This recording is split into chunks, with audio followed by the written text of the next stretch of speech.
So, on to opening week of the NBA. Which team looks the most real and which one looks like fool's gold? I'll go with a team that people thought had a realistic chance to make a run for conference finals.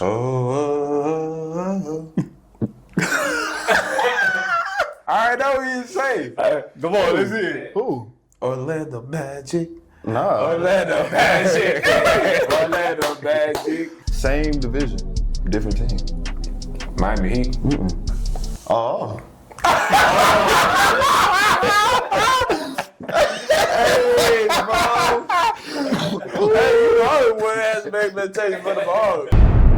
I don't like to pat myself on the back, but it's okay, bro. You deserve it. Hey, people call me crazy when 28 points a game from Wemby and then 13 rebounds was a stretch. And should look at him now. I mean, the game is really slowing down for him. I think he and it's crazy because he plays the game with a level of seriousness where it's like the level of success that we're glazing him over.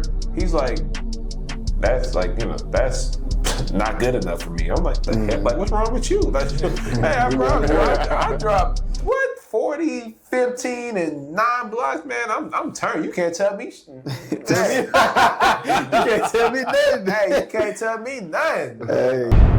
On to Sunday, we have the 5-3 Chargers playing the 1-7 Titans. Give me the Chargers.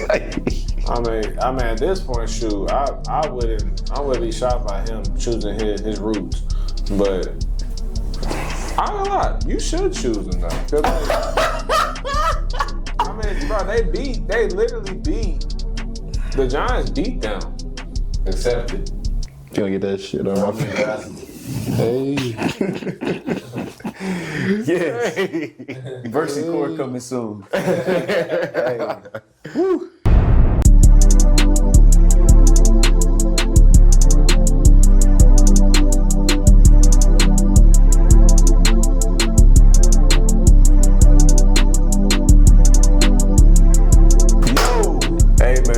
Welcome back to another episode of Check the Stats Podcast, episode 75. I'm your host, T. Kyle. Here to the left, we got my co-host, Big Verse, in the building.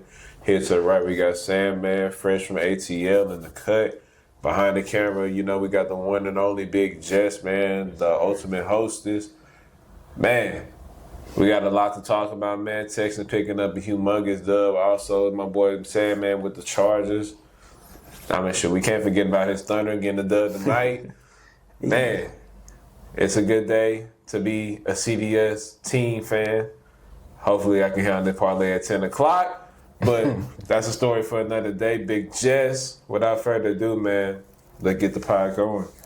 All right, like you were saying about the parlays, let's go ahead and get our first edition of CDS picks. Sandman, can you lead us off with 3 picks that you have for us for some upcoming games? I got 4 right now. So I got Jahmyr Gibbs. He's discounted at 0.5 rushing yards. I took the over on that, of course. I took Amon-Ra St. Brown, 22.5 longest catch. I mean, they've both been going crazy this season. I took Justin Herbert's rushing yards at 17.5. He's been scrambling like crazy lately. And I took Patrick Mahomes, his over on his passing yards at 269.5. So I think it's going to be a battle between him and the Bills, or the Chiefs and the Bills. And I feel like it's going to be he's going to be airing it out. So that's me. Tyler? All right, starting off with my first pick, man, I got the over on C.J. Stroud's rushing yards at 16.5. Playing against Denver defense, obviously we know that pressure is going to be their motto. So C.J. is going to have to be on the run a lot. And if you check his recents, he cleared in the last 4 of his 5 games. So I think clearing 16.5 is basically cake. Mm-hmm. Going on to my second one, I got Rico Dabo over 52.5 rushing yards against Green Bay. Green Bay gave up, I believe, 54 yards to Jaylen Warren and the weak Pittsburgh Steelers O-line. I mean, let's be serious. The Panthers have the top 5 run game in the league. I think they're finally starting to realize who their main bail back is. I think it's Rico Dabo. I think him and Chuba Hubbard carries finally stop splitting, and Chuba Hubbard is going to take over the workload going on from here on forward. And my last pick, man, it was discounted, but for my people with the other betting sites, take Jonathan Taylor rushing yard 98.5. They play against Pittsburgh. I mean, I think it's pretty free. I mean, quite frankly, if it was an MVP award for anybody in the league right now, it would be Jonathan Taylor, man. I feel pretty stupid for saying Josh Jacobs was better than Jonathan Taylor. I mean, hey, I can admit when I'm wrong, but those 3 picks will give you guaranteed money right there. Yeah, I got a 6-man parlay, but I'll give you 3 freebies. Coming from fresh off of the mound of a 125 winner last night. Nice. So I got the under first off on J.J. McCarthy. First game back off an injury. He's going up against a Detroit team, so you know they ain't going to play no games. Their defense has been outstanding for majority of the year, and they ain't going to hold no punches against essentially what we would consider a rookie in J.J. McCarthy. First game action for majority of his career. Second, I got the under on J.K. Dobbins. Now, it seems like that doesn't seem like a lot because of the fact that it's 66.5 yards, and he could typically get that, right? Well, Houston has one of the best defenses in the NFL, and they're very great at stopping the run. You seen what we did to Christian McCaffrey, who's all-world, and who's to say that we can't do that to him again. And last, this is going to be kind of a shocker. I got the over on the pass attempts from Josh Allen. The Chiefs, they always make the Bills act uncharacteristic. So, especially that tends to happen with Josh Allen too. He's going to be chunking that rock a little more often than what he's been doing. He's going to be asked to do a lot more. James Cook isn't going to get 200 rushing yards against Kansas City. So, go ahead and take those 3 and you'll be like me. If you get to pick your receivers, your tight end, and your running back, but you're going against the best pass rushers in the league, the best coverage linebackers, and the best secondary possible. There will be no zone coverage the entire game, and you're not allowed to throw screen passes or anything behind the line of scrimmage. If you were to suit up as an NFL quarterback for an entire game, could you throw it for 10 yards? Yes. Yeah. I think so. I think I Versus the best defense in the NFL. I got to get it out my Can you hand. throw for 50 yards? We talking about an hour me, football I game, 15 minutes a quarter. Yeah. It's a quarter. I can Versus throw the for 10. best defense in the world. I think I can do that. I can throw for 10. I don't know about that 50 though. I can give me a few slants, a few drags, just a prayer. Quick game. That's what I'm saying. Quick game. I can do quick game, but that deep ball, I wouldn't underestimate myself. Hey, What's the most you think you can throw? Maybe 125. 125 max. you lasting the whole game? Remember, Justin Fields threw Like, Come on, that's different. That's Justin Fields. he's a pro. This a gunslinger you talking to right here, Big Jess. L1 square. That's what I say all the time. Got that moon ball. Thanks. I feel like I could throw for like, if I'm being honest, like just like 60, bro. That's it. Like 16? no, 60. Oh. Maybe 75. I don't know. That's like, you're not getting go route off. You're not getting flat off. I can get a flat off. I could probably get a go off. It just depends how like They the gonna mechanics jump come that. up. They ain't man to man. They jumping the flat. Yeah, that's true. I think I could get a smooth 100. Like slants, curls, drags, just something out my hand. Just Man, I clearly ain't seen Charles Versi throw the football. Oh, exactly. Lord. Y'all gonna find out. That's not to mention placement, timing, Yeah. arm strength. Everything he's lacking. This is me. I'm the man. Somebody please love Charles Versi throwing mechanic, please. I know. I don't rep this team, but Shout I out Joe, man. throw like this man. Joe, yeah. I throw like this man. Shout out, bro. I throw like this man. keep it that way. Your favorite QB all the time. Why you got the jersey? Vince Young. Never that. All right, so who do you think in the NFL has the most fraudulent record right now?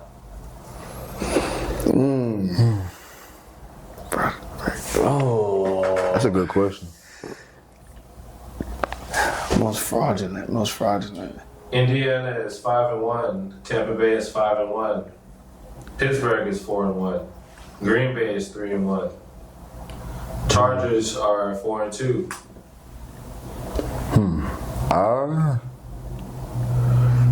We 5-3. I'm Jackson. Jacksonville at 4-2. They 4-3. They 4-3. I mean, you can say them, but I feel like that's just kind of like the easy answer. Nah, facts. Yikes. Yeah, this is tough. Yeah, that is extremely That's a good question. Every bro. team got a lot of good wins. So every team is legit right now. No. It's really up No, in the I air. think it'll be difficult to. Every team is true to their record right now. No, I don't think that either. So who's most fraudulent? If I had to choose,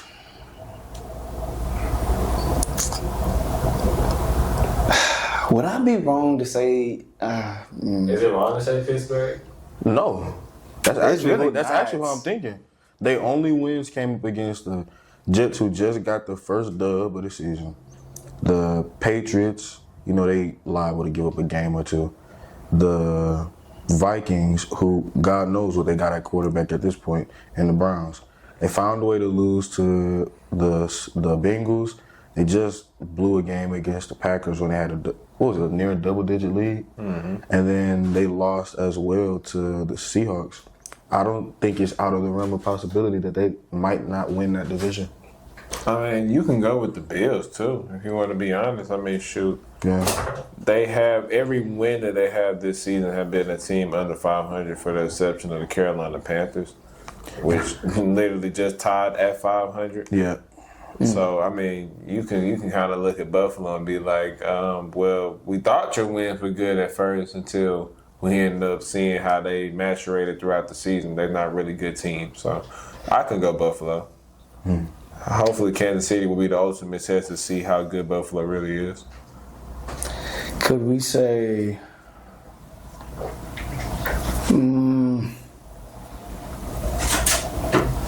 Dang. Could we say the Broncos? Or is that crazy? That's crazy. That's crazy? No. Yeah, you come back from beating the Actually, Eagles on the road. they just put 44. They just put 44 on Dallas. Never mind. They just put 44 on them. And they clamped them down. Dang, yeah, they did for sure.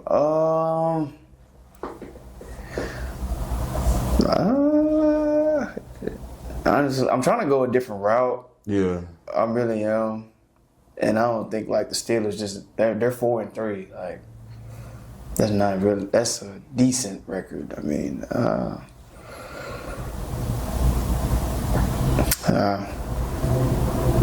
What name the team that you was thinking, Jesse? That you said it first? I agree with Pittsburgh and Buffalo. Pittsburgh and Buffalo. How do you feel about Jacksonville?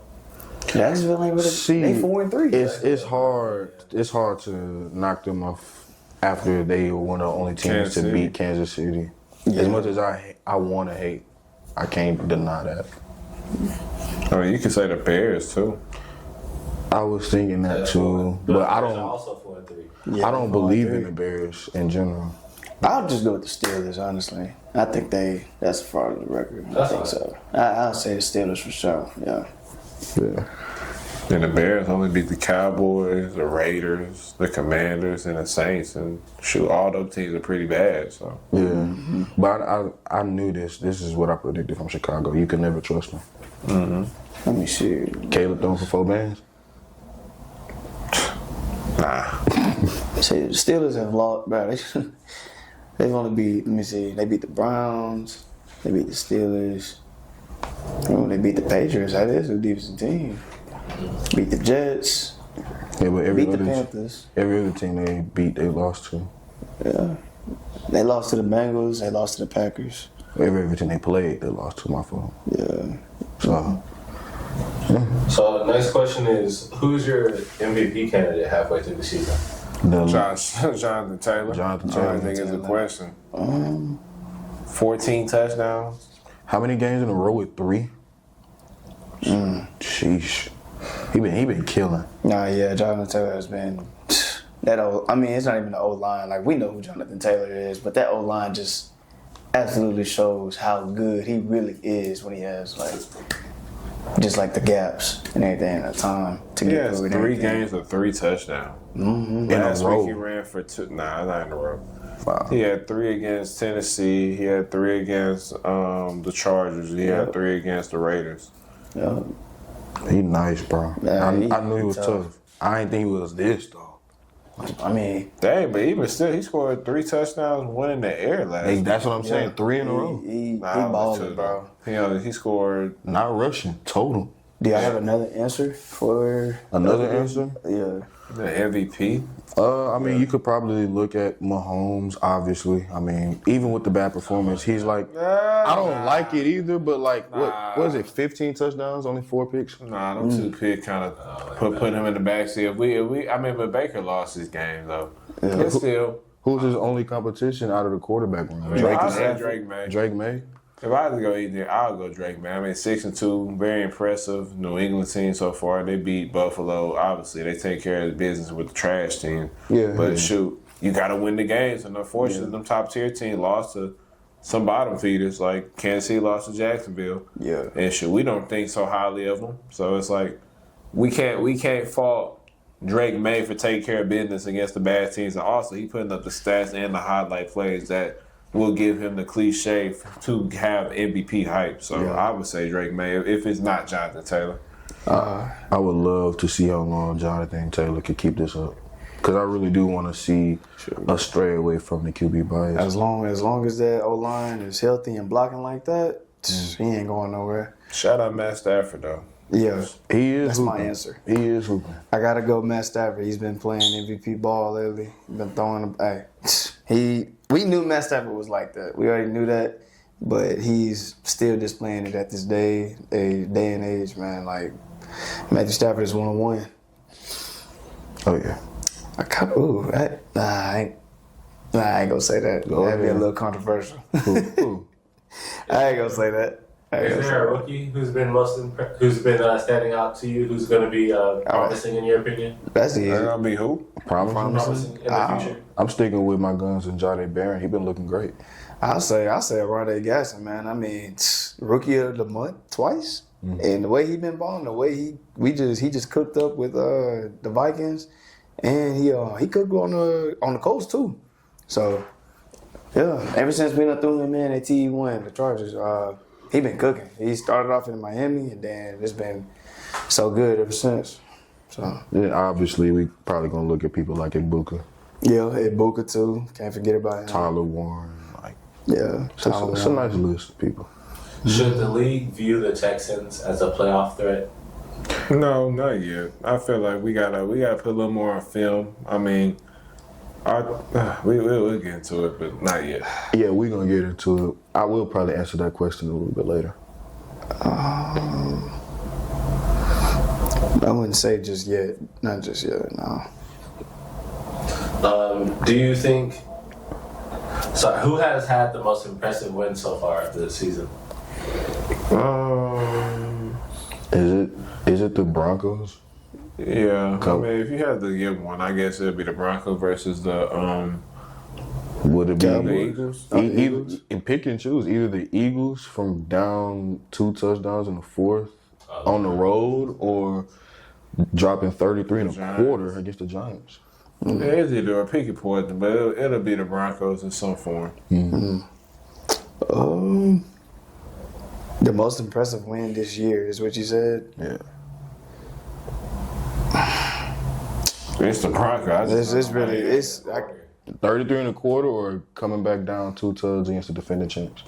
I think the champs. The degree of difficulty is just On the road too. Yeah, that's true. massive underdogs. But what defense is gonna let you score 5 times? The Giants. Yeah. I'll go a different route. Y'all might kill me for this. I can say that Chargers versus the Vikings game, that win, that was good. I'll say that only because, and I know y'all saying President of the Year, the Vikings defense was ranked very high, bro. They ranked like top 5, bro. Nah, They had a what? Not They rushed the top defense. 5. They rushed the defense was ranked like 2nd. Even if that was true, I don't I'm trying know. to tell you that. What? What? Y'all don't believe this? I'm trying to tell y'all, bro. Even if that was true, I mean, it's kind of. Is it the most difficult thing in the world to beat up on injured Carson Wentz? No. No, it's not. But this is the same squad that almost beat the Eagles. Sure, at this point, a lot of teams I'm gonna beat the Eagles. I mean, yeah. Yeah. I mean, it was a scuffle. Though. It was a good fight. They put up a good fight with them. There's a lot of And people that put up a good fight with the us. Eagles. There's a lot of people that put up a good fight with them. Do you see that there's a team that is depending on one player who happens to be a Super Bowl contender? Is there a Super Bowl contending team who's only depending on one player?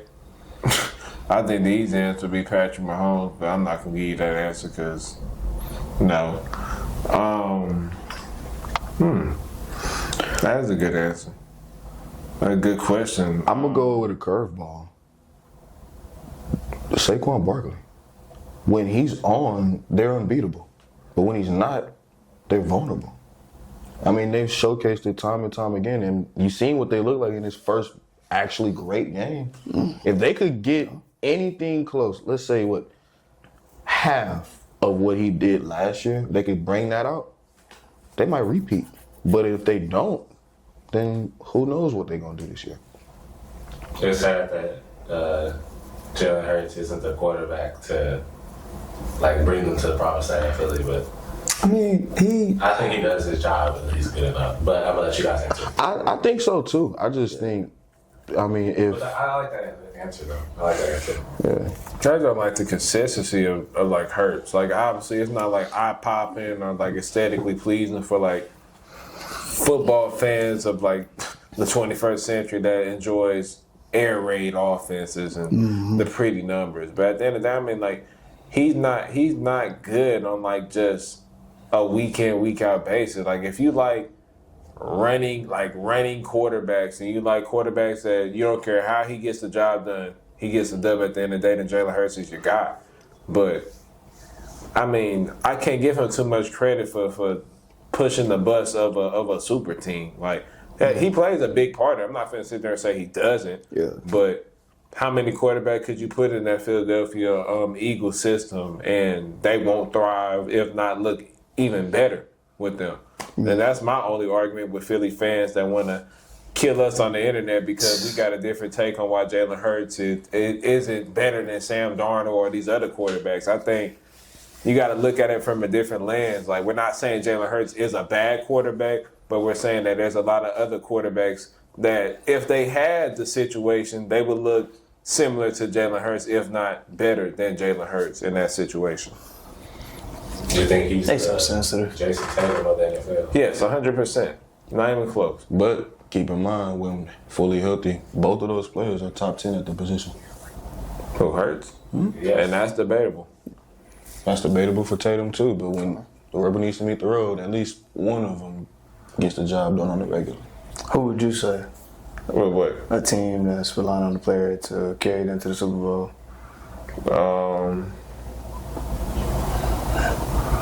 It's crazy because I would say Allen, but I'm like, shoot, hey, it's out on him. I don't want to say it because we may talk about it a little later, but we got a little theory out on it right now. But Oh yeah. I could say Lamar Bengals. Jackson. Say Burrow. You can look at him. They got to get back to the playoffs. Yeah. They've missed it, 3 years in a row? Yeah, 2-3 years in a row. Will be after this year. They're not coming back.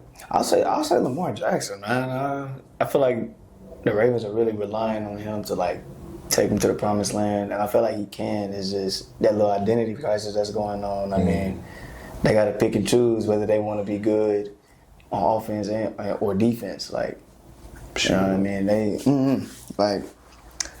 when they stray away from what they do on offense, it's that's what causes them to lose the games. Them running the ball, that's the Ravens' identity. They don't need to go away from that. Shoot, they started last week when they beat the Bears, and we'll see what happens on Thursday. Yeah. Is there a player having a breakout season that you didn't quite expect? Oh. I would say probably Rico Dowdle. Yeah. I wouldn't Yeah. expect him to be running as crazy as what he's doing right now. He's top 5 in rushing, and he's splitting carries with Chuba Hubbard, which is the guy that they paid a lot of money to in the offseason. I think Dallas, in the sense, Javonte Williams, he is 4th in the league in rushing with 633. But at the same time, if I had to pick one, I would take Dabble. I think Dabble looks a little better, especially with limited carries that he's getting now, splitting carries with Hubbard. So I would say Chuba Hubbard. Not Chuba Hubbard, Rico Dowdle. I'll go George Pickens. Maybe you predicted this, but there's no way in the world that I would have thought that he would look just as prolific in the offense as CeeDee Lamb. And they took CeeDee Lamb out the equation with the injury, and he was one of the huge anchors of them being the number one offense in the NFL. I did not expect that from George Pickens, so shout out to him for sure. You said a player that's surprising. Yeah. That's been on the low key a pretty good season. You could say Keenan Allen. I say Keenan Allen. I didn't expect him like at this age to be doing what he's doing, still being third in Keenan. You know what I mean? He's been very good for the Chargers, man. It looked like he picked up right where he left off. 8th in reception, 17th in yards. Yeah, he cooking up, man. Hey, still cooking them young bucks out there. He ain't the fastest, but hey, route running is everything. So I'll say Keenan Allen. All right, halfway through the season, who deserves Coach of the Year? Shane Steichen. Hey, without a doubt. Man. You went from having the worst QB situation in the NFL to having the best team. And it's not even just on the offensive side of the ball. That defense is amazing. Yeah, it's all around unit with the Colts, and I hate it because they in my division, so I don't want to give them too much props. But at the same time, they are doing a hell of a job, and hopefully, whenever we play them, which we have to play them twice, that we give them a run for their money. It should. If we're tanking at that time, I wouldn't mind losing just for the case of my draft picks. But if we're somewhat competitive, man, Texans, you know what to do. BTA treatment over here. Even if we sweep them, we're not catching them. They have 7 wins. Can we say They're getting minimum 11. Do you see us going? I mean, anything is possible? It's the NFL, so like I don't want to put it out there in the air. I'd rather just wait and see. My Texans will surprise me because clearly they surprised me this Sunday. So I'll just stay quiet and keep receiving my blessings, whether they're good or bad. I mean, could you say Sean McVay? No. What? No. They had expectations to be like this. I mean, yeah. Devontae and Puka with that great defense, I was like, I think that's more expected, if anything. But I mean, if you wanted to give him a vote, I'm not gonna kill you, but I wouldn't say that. Vrabel giving him a run for. Oh my God, Vrabel! That was a good answer. If anybody, he deserves it. Hey, he just first place in the AFC East. And that's not a great division, but over the Bills? Hey, they came from nothing because last year they were terrible. I respect the man. Yeah. I'm telling you, bro. What's that owner name?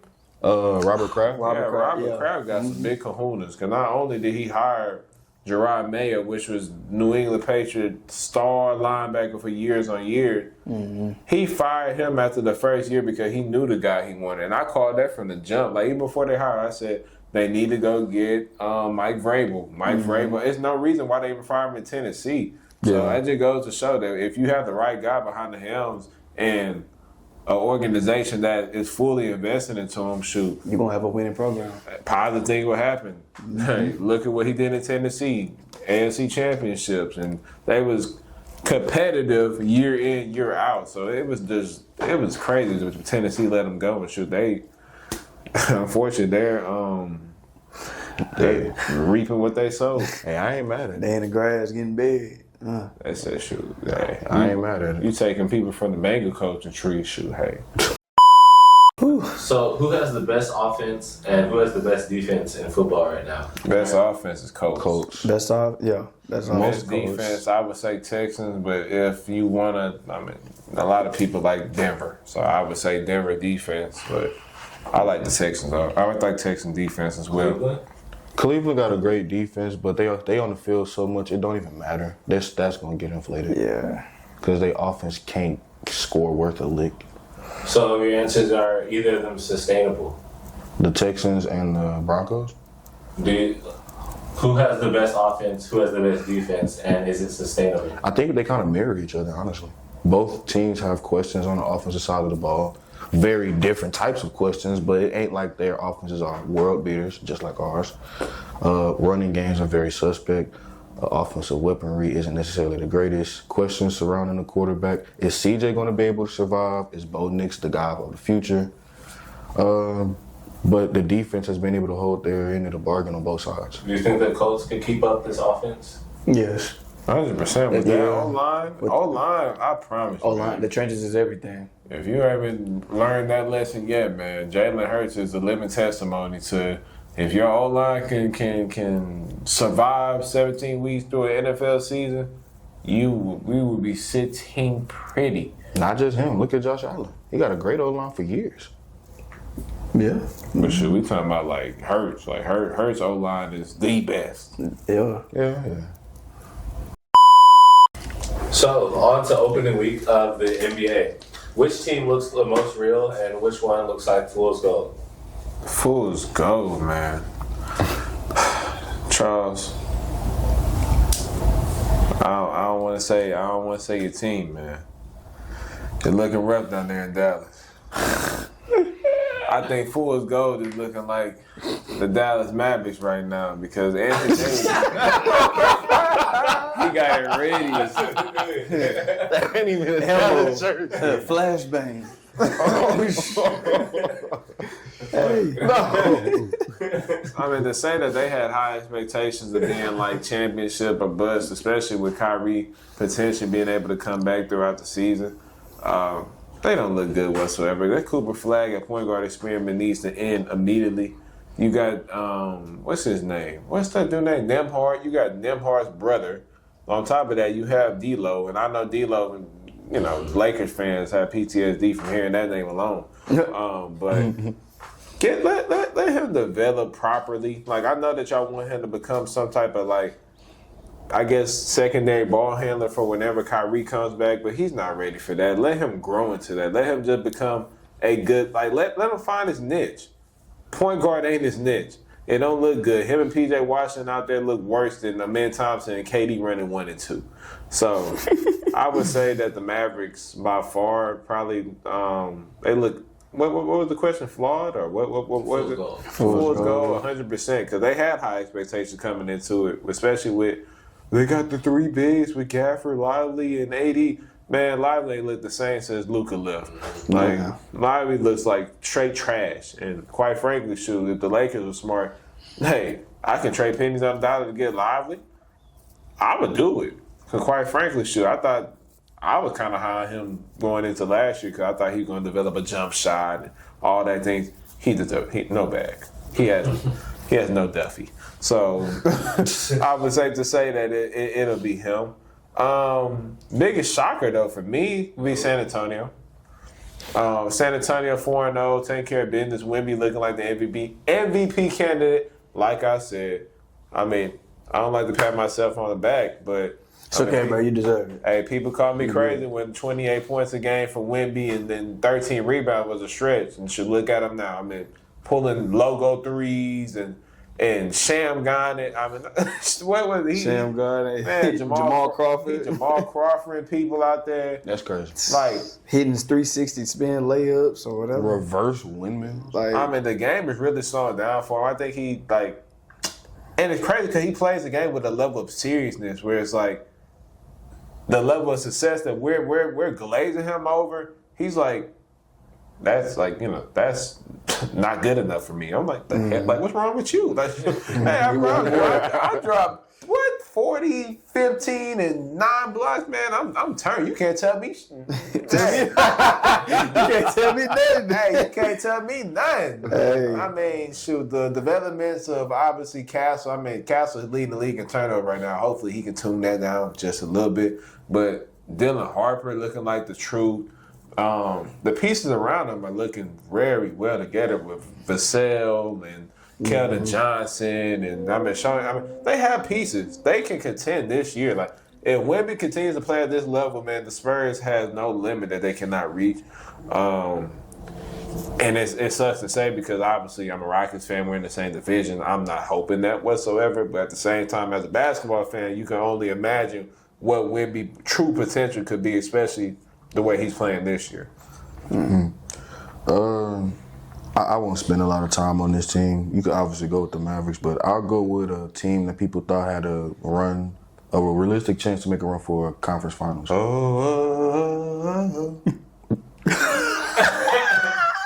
know what you say. Come on, let's hear it. Who? Orlando Magic. Nah. Orlando Magic. Orlando Magic. Hey, same. Orlando, man. But listen. Same division, different team. Miami Heat. Oh. Hey, bro. Hey, you know one has to make expectation for the Hawks. Thanks. Hey. Nah, them Hawks look. I mean, it's the first week of the season, so we obviously overreacting. But at the same time, this is what we're going to see from here on out. Just pack it up. The Trae Young experiment might as well be over. He's not going to be the type of guy that's going to lead you to the promised land. That one run that he had is probably not going to be sustainable. I mean, it's just not. I just want to make sure Cam Harvey can hear this clear today. Because he was the man with Trae Young. What now? Yeah, that's. What about Trae Young now? Yeah, it's just not looking Would you good. accept Trae Young in Houston? Yes. That'd be nice. I mean, because we have the defense and the personnel where Trae Young, like, He can flourish in that. Well, we need that. we need a point guard. But he just had a game where he had 17 assists and 20-something points. He was responsible for over 50 points in a game. And it meant nothing because they lost by double digits. Like, at the end of the day, this type of team where you're building around a guy like this, for as great as an offensive talent and facilitator he is, because he's probably going to lead the league in assists, but it's not going to amount to anything if you're not racking up the W's that you feel like you're deserving. And this is just another failed experiment of trying to bank all of your eggs in one basket of thinking Trae Young's going to lead you to the promised land. There is no fool's gold with this team because there is no gold to find. Oof. Me, I thought you was gonna say the Magic. Yeah, I got to go to Magic, especially me because I had. If y'all watched the past episodes and everything like that, Hey, y'all better watch the past episode, man. Stop right now. Stop your tape, man. If you're not tapped into CDS, man, you're late. tap in because we've been predicting stuff like this. Hey, I Check the promise Stats you. is coming with the hottest takes, man. Come on. We're seeing the future. So if you're not investing in this, man, what are you doing, man? What you doing, Are you man? living under a rock, man? What's your greatest take ever that's still aging like fine wine? Man, I can't tell you that right now. I got too many to count. But Hey, trust me, I'm the same way, just on the football side. I know you crazy. But man, if you're not invested with CDS, man, I don't know where you at. But like we said, In the clouds.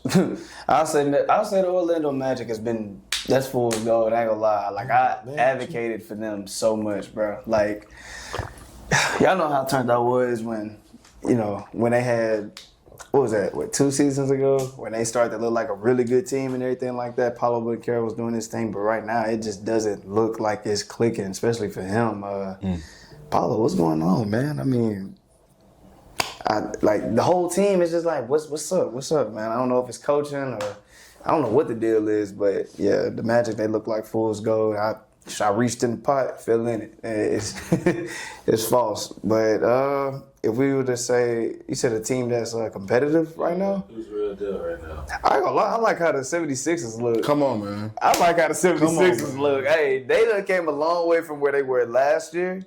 And now they 4-0 and everything. I know it's early in the season, but 4-0 a good look. They number one in the East right now. Like, hey, from where they... All Embiid on the mini restriction. Hey, Tyrese Maxey out there hooping. Shout out to that boy Reese. VJ Escom out there hooping too.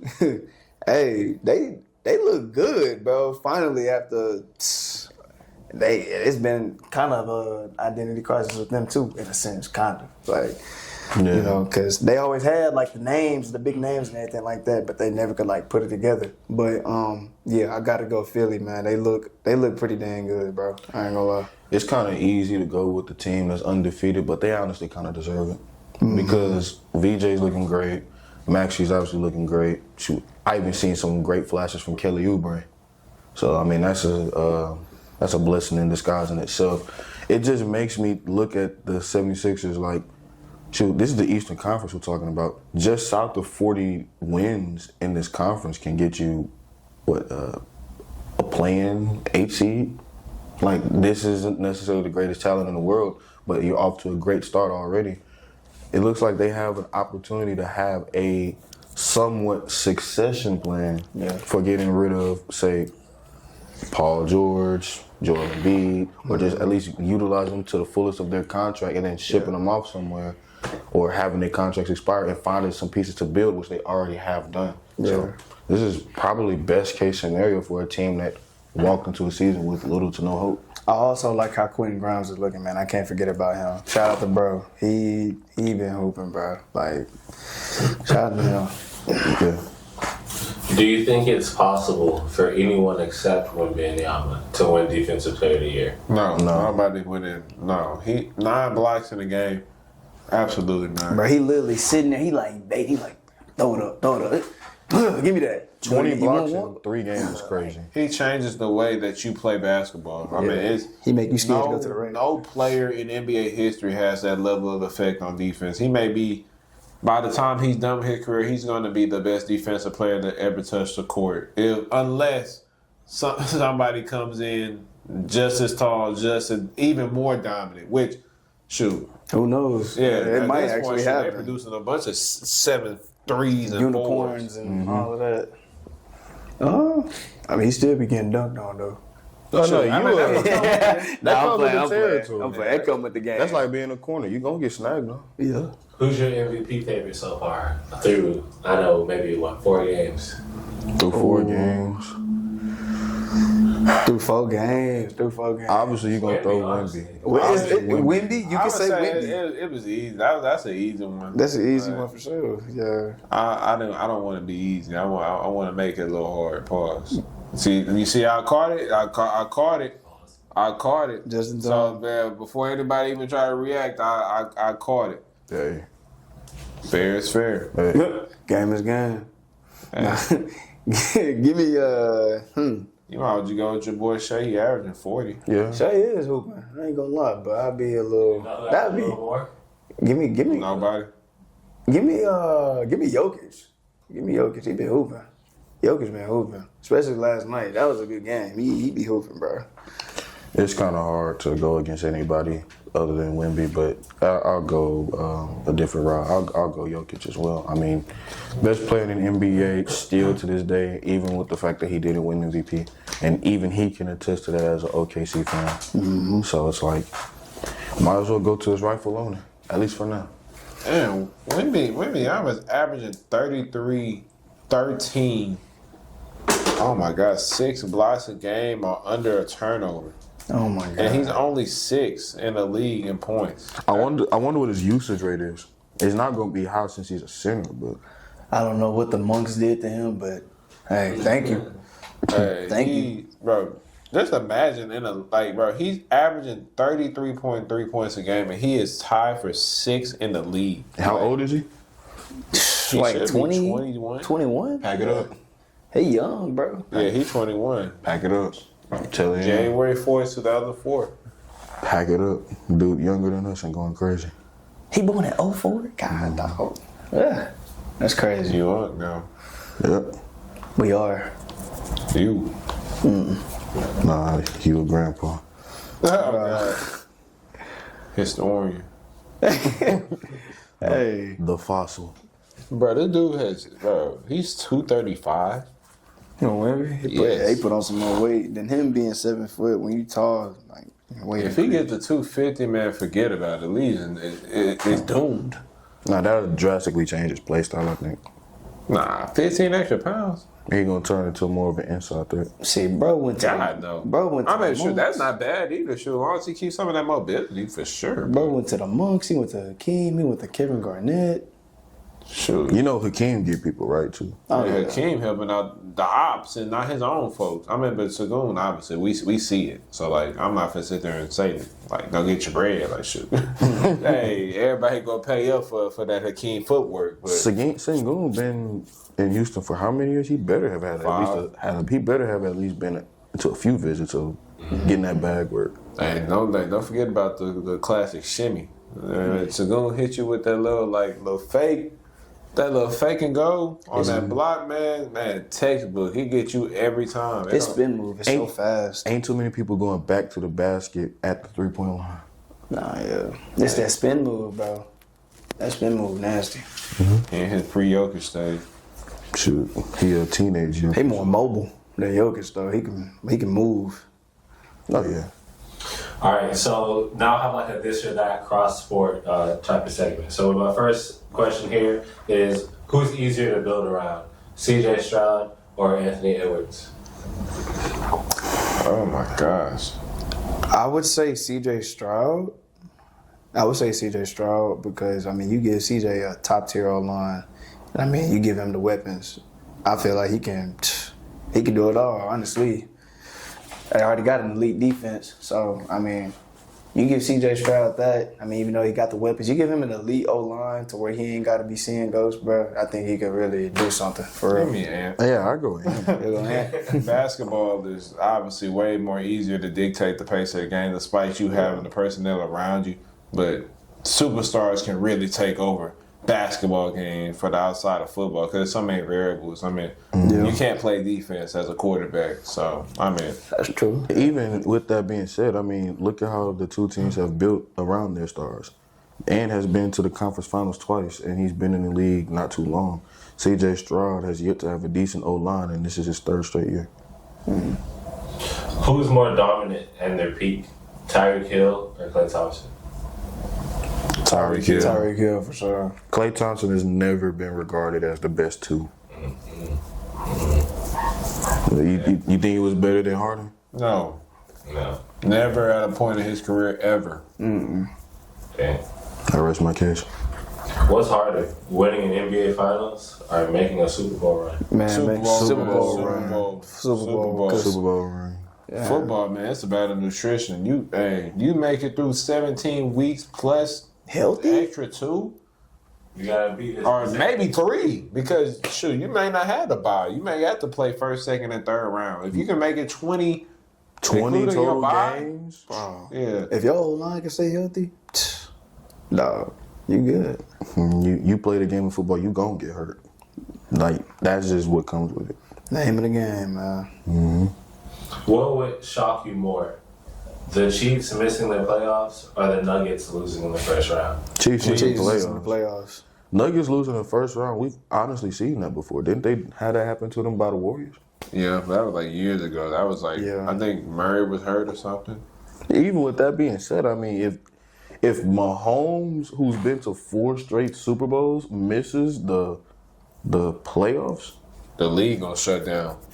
man, The script is over. well, Roger Goodell might fire every ref in the NFL. They gonna add an 8 team in the playoffs just for them to get in. Who's a better leader, Jalen Hurts or Giannis? Giannis. Yeah, that's for sure. He just displayed it tonight. I mean, what is Hurts leading? Like, truthfully, like, I'm not gonna sit here and say he's not like no, like he's not leading nothing. He is a But good like at leader, the same time, it's like, bro, you have he has 3 All Pros on the line. He has 4 Pro Bowlers. Like, let's keep it a bean. How is Giannis a better leader? You said how? I mean, do I need to The say NBA this? Like, did we not just go in there and watch what he just did out there? He just brought them back on the whole You know second how many half, people he bro. done made some money? Like, let's keep it a bean now. Shoot, he leading them to the bank. Let's not forget about that NBA championship either. So Yeah. because that's putting your team on your back right there. I want to play devil's advocate so bad, but A.J. Brown got paid on his own. Saquon was a made man. Devontae is a Heisman Trophy winner, for crying out loud. Like, at the end of the day, it's Giannis. Okay. Who's the most box office athlete right now? With me, I'm Like must see TV type. Oh yeah. NFL or NBA? I hate to say it, it probably is Maul. No, actually, no. When healthy? what? Oh my Come on, man. Is more box office than Wemby? Come on. I ain't gonna lie. Come on, man. Okay, NBA right now. It's probably other than- Wemby. I want to go. I mean, yes, it's Wemby, obviously, but I want to go somewhere different. Bro. Bro. Ain't nowhere. I mean, Nah, Brian is the cop out answer, but like Brian is Brian. Brian gonna forever be. Yeah, he too young. Would you say Ant? He too young. I can't say that Nah. right now. Or Luka? I can't. Nah, I mean, you could. I almost said VJ, but he too young. He just got in. Yeah, I'm gonna just go Wemby. That's the easy answer. Box office, football wise. Who's more box office than LJ? No. Than Crazy 8? I couldn't tell. I mean, Maybe Mahomes. I think When is he coming back? define. He coming back this week. Define In 2 bo- days. Define box office is like Must see TV. like somebody that you see his game on, you like, I gotta watch him despite the opponent. His best plays highlights is nothing but crazy plays for hours. shit. That boy 10. That boy 10. Hey, Herbert. Hey, kill me right now. I don't care.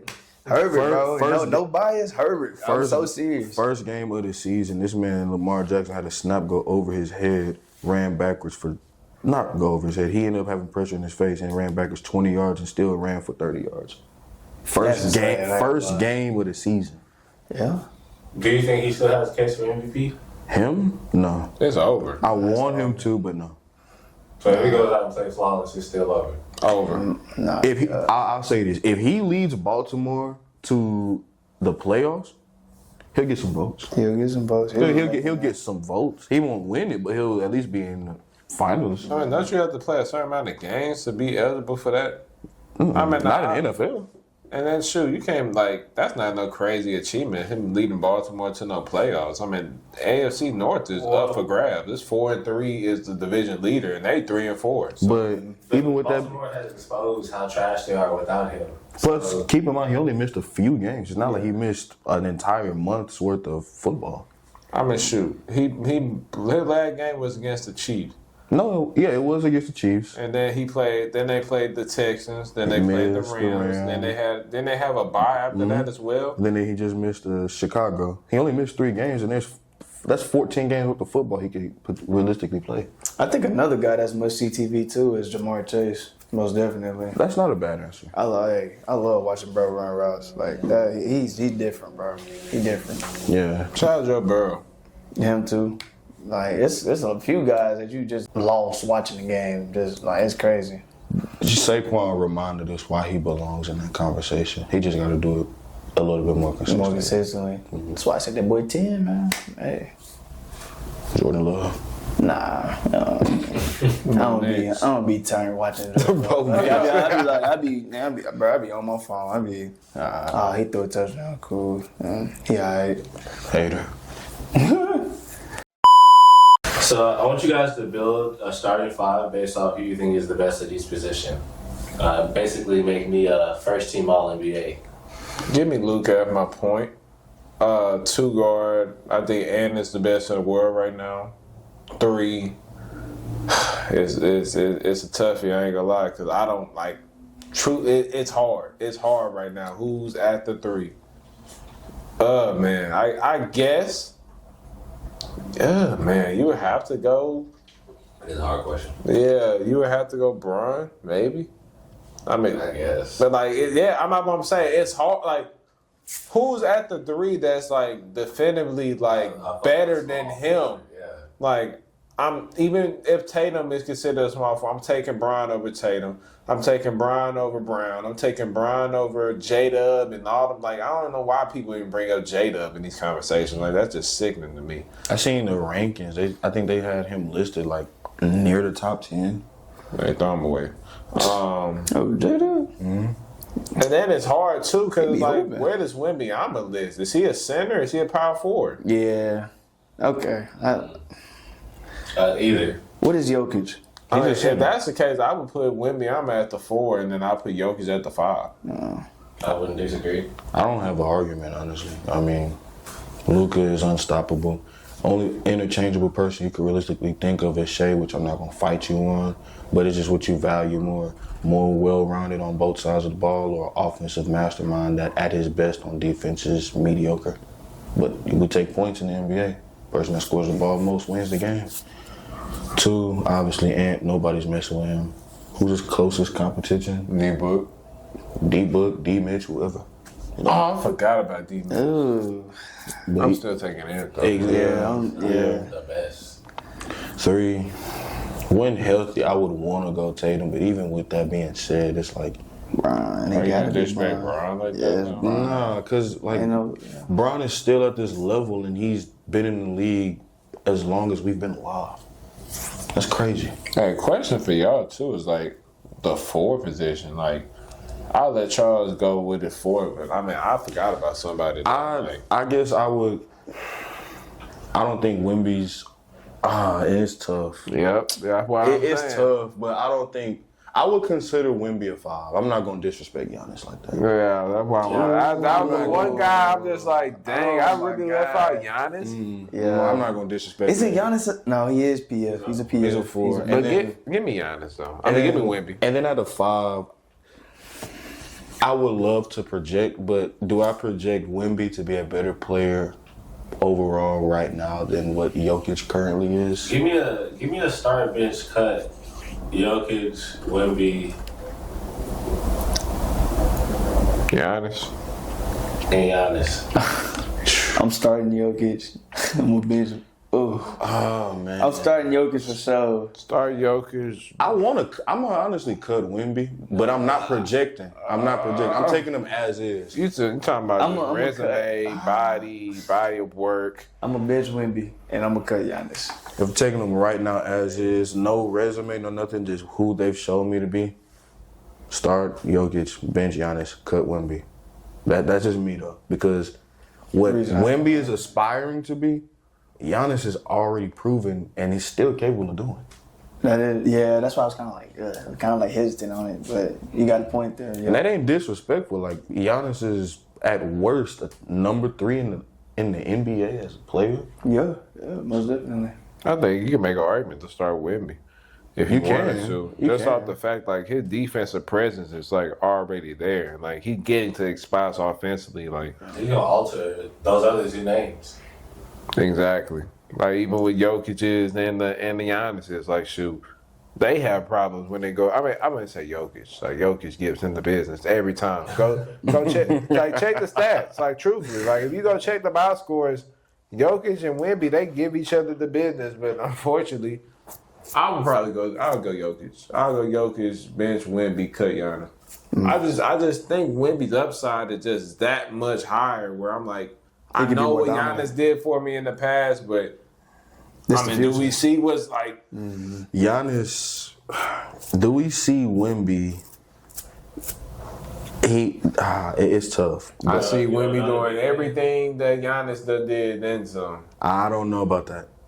I don't know about that. I mean, what don't we know about? A, he's gonna win multiple Defensive Players of the Years. I think that's clear as day. Is he gonna win multiple MVPs? Yes, 100%. He's only 21 doing this. So like, just imagine when all the big players leave. When Luka finally gets his one, which may be this year because he's in LA, which is a humongous market. So after Luka gets his, who's stopping Wemby from that point on? Maybe Ed in the mix of that. Shea may win another one, but who's going to be taking those MVPs from Wemby once he gets his feet wet 100%?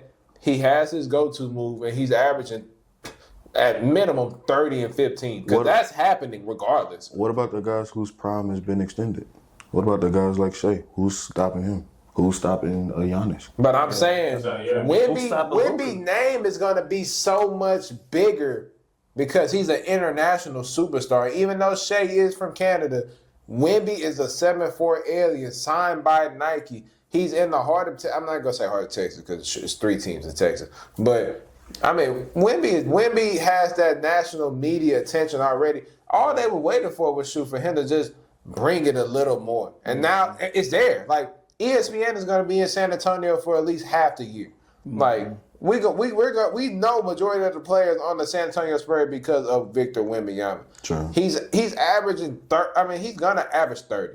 Yeah. He's already averaging 30. He averages 6 blocks a game. Like, let's keep it a beam. Like, Giannis, everything that Giannis has accomplished, whoop-de-doo. At the end of the day, Wemby's coming. And Wemby, and I promise you, he's going to pass him up sooner than later. Defensive Player of the Year is going to be up the list immediately. This year is gone. He had it last year.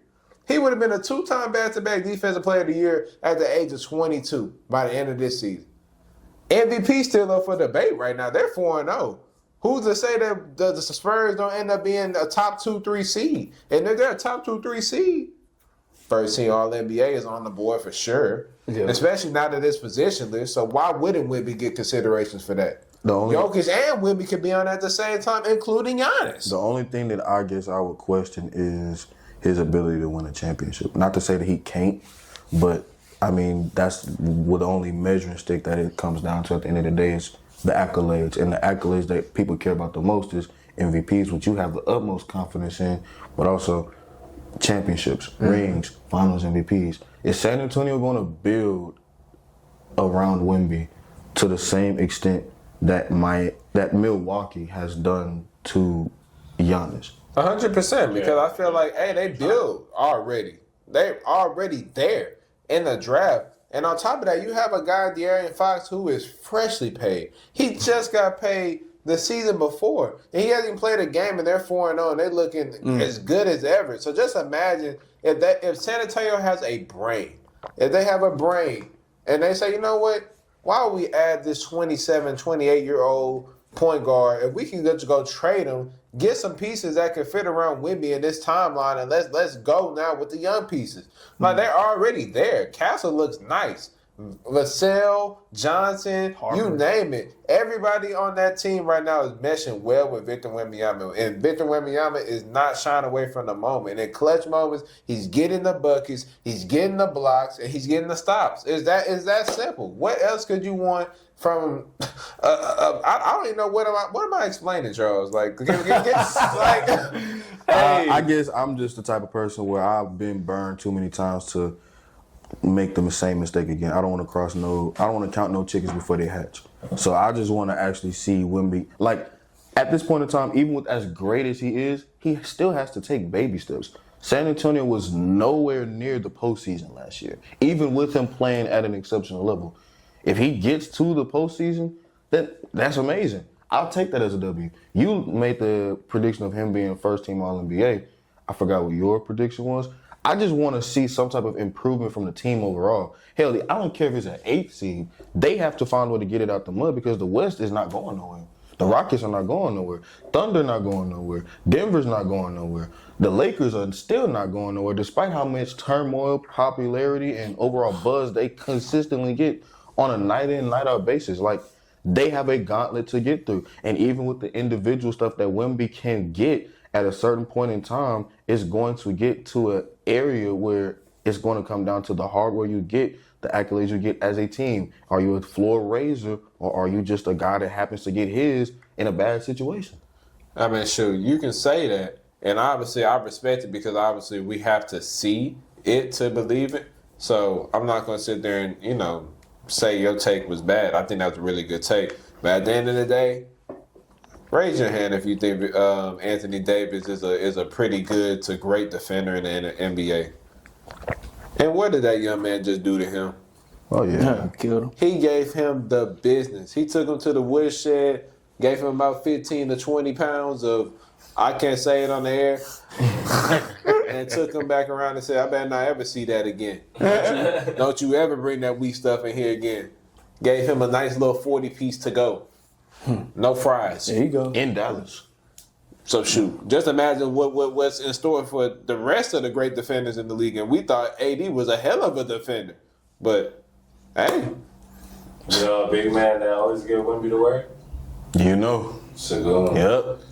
Oh, yeah, I can't wait for that, man. I might got to buy me some tickets for that one. Sagoon never disappoint versus Wemby. Ever. His first time Put some meeting respect him. on it, man. First time meeting him, then he dropped 45 on his head. Hey, Dad. Poster? Hey, we might get canceled. You may say that a little too loud. Nah, they need the facts. Hey, you know why they here.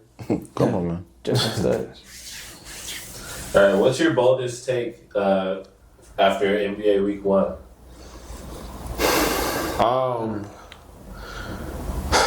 This might be extremely bold, but you already both done spoke on it. Joel Embiid has to be traded from the Philadelphia 76ers. And not to say that, like, he doesn't fit well with them, but I feel like at a certain point, you can only get to a stopping block so many times before it's like, okay, we need to try something new.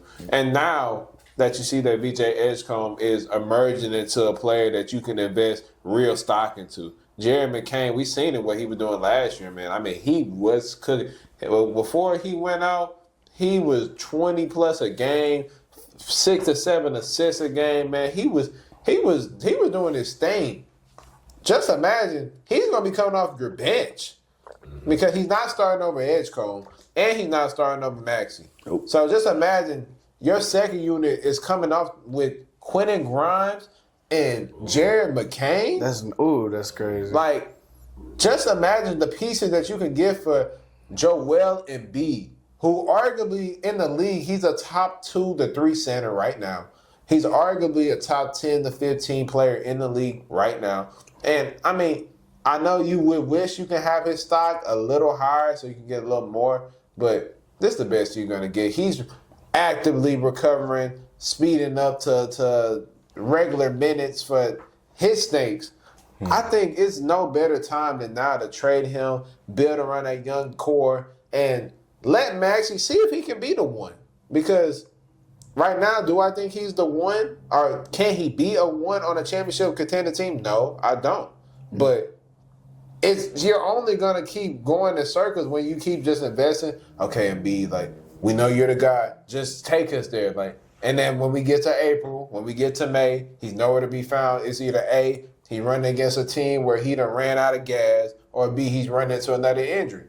So I'm like, at this point, why keep going through the same cycle? If you can trade off of him, let's rebuild. Not necessarily rebuilding. You're basically building around your personnel and your age group with your team. It's a young team, a young, vibrant team, and then you got a 30-year-old Joel Embiid, who obviously we know he's a superstar in the league. Trade him. Get some value, get some pieces around Maxey, Edgecombe, and shoot, while we talk about it, Paul George. It's time to pack them bags, buddy. I don't know how much stock you still got left. I don't know how much guaranteed left in your contract, but it's time to go. It's he's not it. He ain't been it since that last year with the Clippers. Philly, I'm sorry, Daryl Morey, man, you've been doing an awful job with these contracts, man. I mean, shoot, it would have been better off to keep it Harden at this point. But Embiid has to go. I mean, has to. Like, this team is 4-0, vibrant. I mean, he scored a simple 25. Like, he did good tonight. I'm not going to sit there and say he didn't do good. But what could be with this team? What could y'all achieve if y'all just make that move and build with your core of young guys and watch them grow? I don't think they would rush. We would obviously want them to get rid of Embiid or Paul George, obviously for good reason. I don't think they would rush because I think they would want to see at least the possibility, and that's a far-stretched idea, but the possibility of what this nucleus would look like with a somewhat healthy Embiid, with a somewhat healthy Paul George. We want to see how that could mesh well with a Tyrese Maxey, a VJ Edgecombe, a Jared McCain, a Quentin Grimes, all these different type of guys. I do agree with you at the end of the day, though, but I'll go in a different direction. And this ain't even just, I don't got no analysis of it. I'm just doing this off of pure emotion because they ended up making me lose money. Memphis not making the playoffs. And even with that being said, I guess my biggest reason for that is essentially if Ja was the floor raiser for the first chunk of his career, what floor is he raising in Memphis? What does Triple J do for that team that can elevate them to higher heights? Even with them getting rid of a player like Desmond Bane, it's just like, I don't understand what it is that Memphis is capable of doing that'll give me any sort of hope to think of them as a top 8 team in the Western Conference. And even with that being said, if they are a top 8 team, I promise you they're not going past the play-in. I think also with that take as well, I think now we can truly say that Ja Morant isn't a 1. I think he is at best on the championship team a great 2.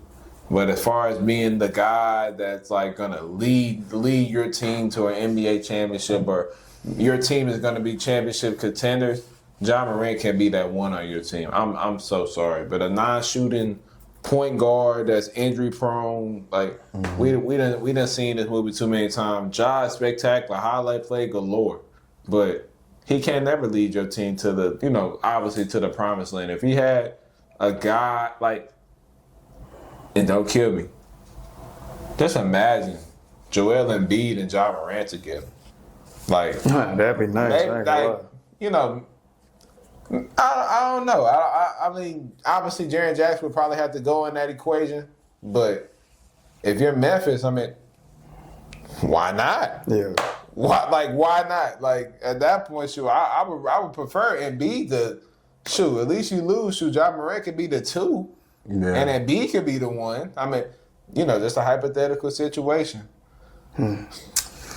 My hottest take right now for the NBA, and I said this, I said that Wemby could possibly get first team All NBA. I feel like he gonna be first team All NBA this year. I really feel like he will. If he keep on hooping the way he is and he stays healthy, I ain't gonna lie, first team All NBA for sure. That's my hottest take, honestly. Whose spot do you think he would take? I mean, Tatum gone now, so sure, I think it'd be a freebie. Yeah, but yeah, Tatum. Yeah. I think he would even take Brown. Like, Who? if Brown was to replace Tatum, I think Brown was Brown. I think Brown was what, third? Yeah, let's calm down with that. I thought he was second. James I'm Brown. not sure at this point. I can't remember. He was second or third. But he for sure. Brown would never be in no first team talks. Nah, yeah. He for sure would take Tatum's spot, most definitely. Because, yeah. So you keep that same 5, just replace him? Yes. Just SGA, What was it? Jokic, Giannis. Giannis. Was Luka was in there? Mm-mm. Luka wasn't first team. What? I don't think he played enough games. Yeah, you're right. It was Luka making it this year though. Yeah. If he plays enough, Luka's in there. Nah, for sure. I can't remember who the second guy was, who the last guy was. me neither. I know Tatum was in there. Who was the 2? Was it Ant? No, And it was second team. And I know it wasn't D Mitch. it was. You talking about last year? Was it Halliburton? No, it wasn't Halliburton. It was Jokic, Giannis, SGA, Tatum, SGA, and Who's on the last one? No, it wasn't Brown. I'm It tripping. wasn't Brunson. It wasn't Brunson was second team. I don't know think that. it was Halliburton either. I don't think Halliburton made it. I think it was the Mitchell. It might have been D Mitch. Because Mitchell was. One of the Might have scoring been. leaders. The top seed in the Eastern Conference.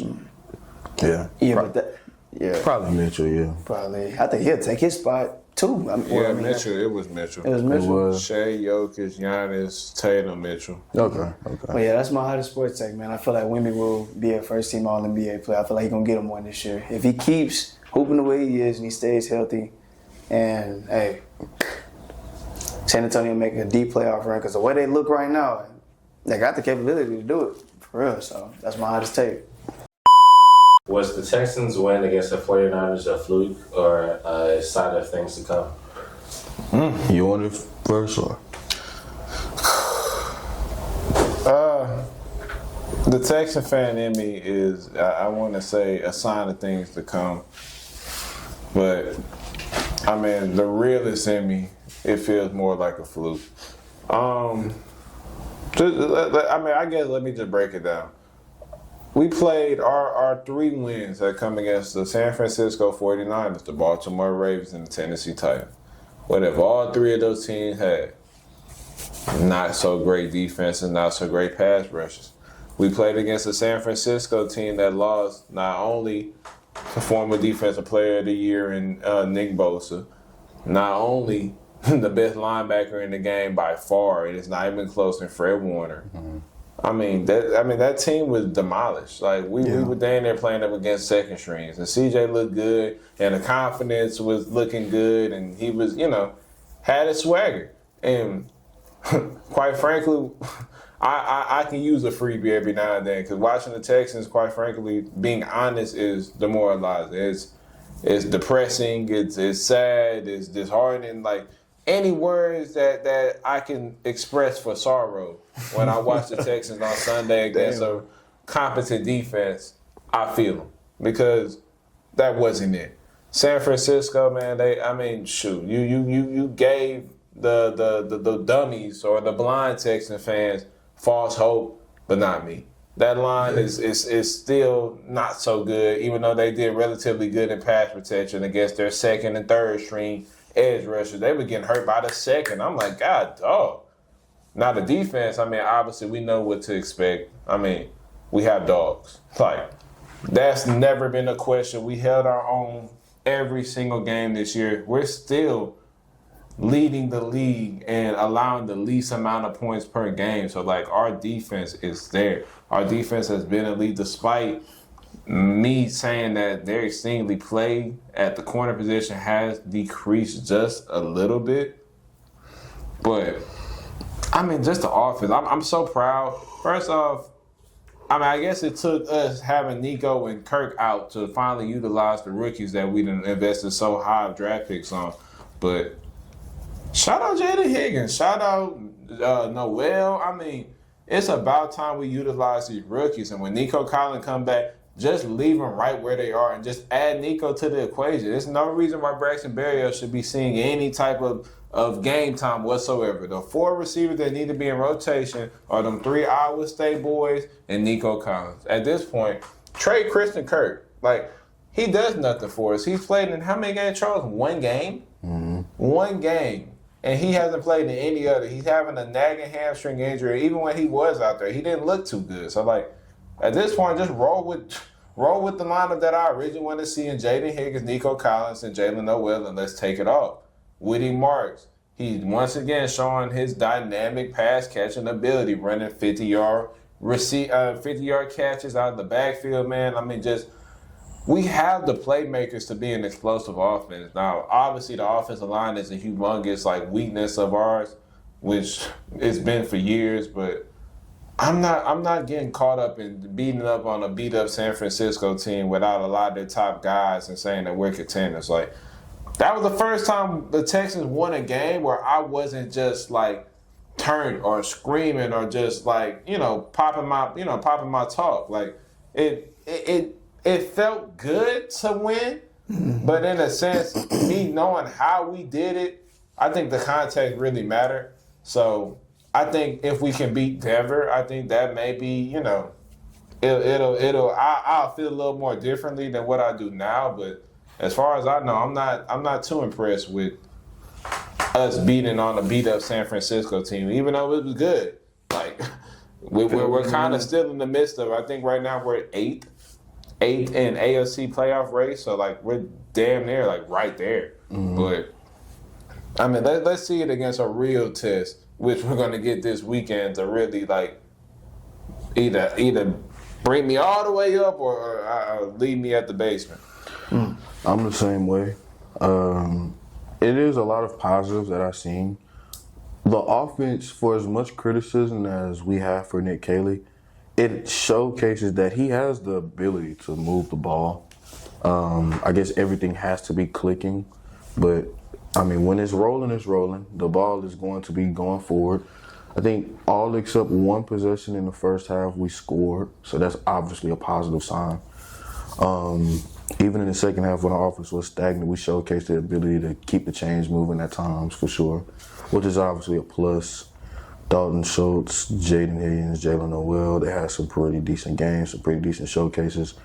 The running game isn't the most electric that we have, but it gets the job done. And then our defense, what more needs to be said about the best unit in football, debatably, on that side of the ball? We got dogs at edge rushers, we got dogs at linebacker, we got dogs at the DB position. I mean, these guys are just ferocious on that side of the ball. And Matt Burke has done a tremendous job with taking over play calling duties for the defensive side. With that being said, it is disheartening to have 4 drives in the red zone ending field goals. It is disheartening to see how late game management almost cost us an opportunity of blowing a 16-point lead. It is disheartening to score 23 points and somehow find ourselves in a position where they have a realistic chance of coming back in the fourth quarter. It is disheartening to see that we held Mac Jones to 8 pass attempts in the first half, and they somehow were still down by less than 10 points. That is disheartening to see C-Mac be held in check for as much as he was, and we still don't have an opportunity to take advantage of that the way we should have. The offense is always going to be a problem, and if we have any hope of fixing it, then it will be within this 3-game home stretch. It is obviously a great thing to get a win, and while it wasn't the prettiest, the offense got the job done against a beaten up, battered, and bruised 49ers team. We got them boys from Denver coming up this week on Sunday, and in my opinion, the week after is probably the most important game of the year, because if we find a way, even if we leave this stretch 2-3 in this home game stretch, if we find a way to end up splitting with Jacksonville, I ain't gonna lie. My expectations for the Texans will be right back to where they started, going to the postseason. But if we end up in a position where, I don't mind, and I hate to say this, I don't mind us losing to Denver if we beat Jacksonville. We lose to both, or if we just lose to the Jaguars, then at this point in time, we'll just go ahead and get the mock drafts ready, because I already know what type of time it is. I don't want to say it's a fluke because, I mean, yes, context matter, but it's hard to win in the NFL, man. And it's the same squad, I believe, that they had against the Rams, and they beat the Rams with this same squad. Wait, nah, Fred was playing still? Fred was playing amazing that game. That's the best linebacker in the league now. Yeah, true. I mean, yes, it was a beat-up San Francisco 49ers team, but they were relatively still pretty solid. They were pretty good. And they, outside of Fred Warner, you know what I'm saying, it showcased with Mac Jones and everything, and also having, you know, C-Mac back and everything like that. But I don't want to call it a fluke because, like I said, it's hard to win in the NFL. But I agree. Like, I feel like the real test is going to be the Broncos because they are a good team, but they're also kind of, you know, I don't know, they kind of wishy-washy. Like, 1 week they'll look terrible. Like, against the Jets, they look terrible. And 1 week they look great. Like, against the Cowboys, they look good. But I feel like that'll be a real test. So if y'all can get them, I feel like I said, that's when I think y'all hopes should be rose. So, yeah.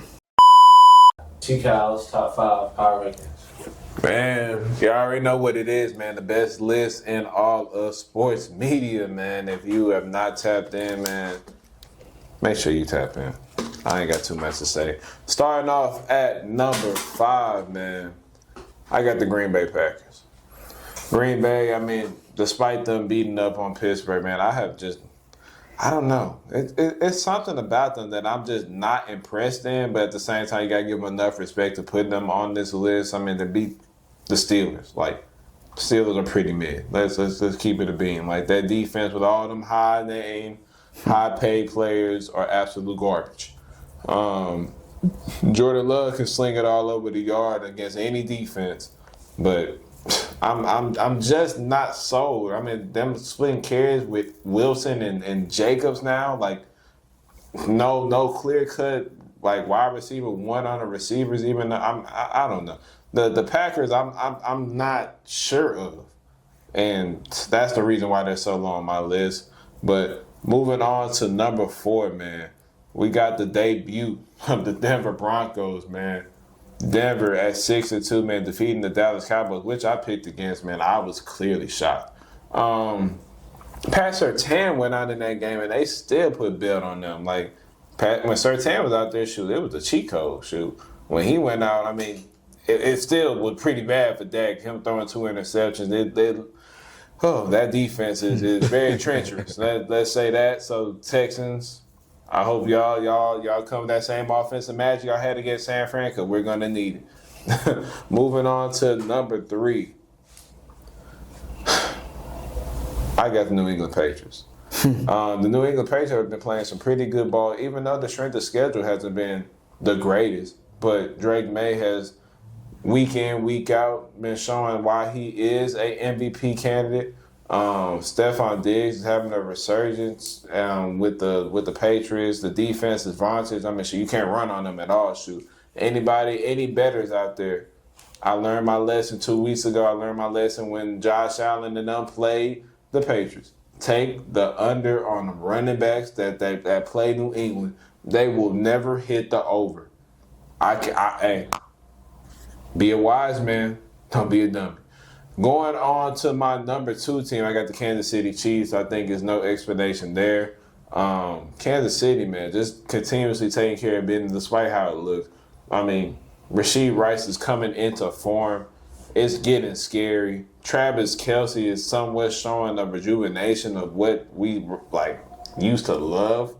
I mean, it's getting really scary. Xavier, I mean, they're not even playing Tyquan Thornton. And he was balling. Yeah, he was killing. And he can't even touch the field. Juju Smith-Schuster is putting up crazy stats. So, and now they finding a post in a run game. Like, Mahomes, 2 picks, okay. Like, it's Patrick Mahomes. Like I told you from the beginning, it's Patrick Mahomes. He's going to find a way to be in the mix at the end of the year. And yet again, they're 5-3. Even though they are sitting third in the division, nobody's taking them lightly whatsoever. And I'm pretty sure you and Zoom with y'all Denver and your Chargers, y'all are looking over your shoulders, nervous because of knowing what Kansas City possesses. Yeah. And at my number 1 team, I think it's pretty obvious it's the Indianapolis Colts in the AFC South. I think it's no debate the best offense, the top 5 defense. Jonathan Taylor is an MVP candidate. Daniel Jones is playing relatively good football, being a game manager in a sense, getting the ball to all the weapons. And if you want to put a cherry on the top and a debate for them Philly fans out there, which I know that they like to debate anything, so this is one for you Philly fans. I hope you like this. I think Daniel Jones is a better game manager, or he plays the position better than Jalen Hurts.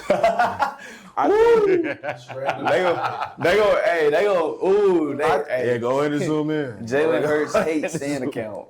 But I don't. But it's not. But it's not me hating though. I know it's not. I just think it's me just being honest because everybody in a sense is eating. You got Tyler Warren who eats on a week-to-week basis. You got Jonathan Taylor. I mean, Michael Pittman is coming alive all of a sudden. And then you can't count out Alex Pierce. You got Josh Downs. I mean, Donnie Mitchell is shooting. I mean, I don't even know where he at. I don't know where he at. He's far on the bench. But, they got weapons galore. But some odd reason, they're using all of them on a week-in, week-out basis. I mean, Daniel Jones ain't even finishing half of these games. They putting straight belts to people. Yeah. So, I mean, honorable mention was a miss. I mean, obviously it was Philly. I'm not the highest on Philadelphia right now, but that's a topic for another day. But what happened to the Lions? Nah, I'm not really feeling the Lions either. I feel like these are my top 5. It's a lot of 5-2 teams. Somebody's gonna have to miss the list. That's why everybody get to make their own list. But I mean, if you want to, come on the right side, this is the best list in all the sports media. So, 1, Colts. 2, Chiefs. 3, Patriots. 4. Who was my 4? Denver. Oh, God. I try to forget it on purpose because I know Zoom. 4 is Denver. And 5 is Green Bay.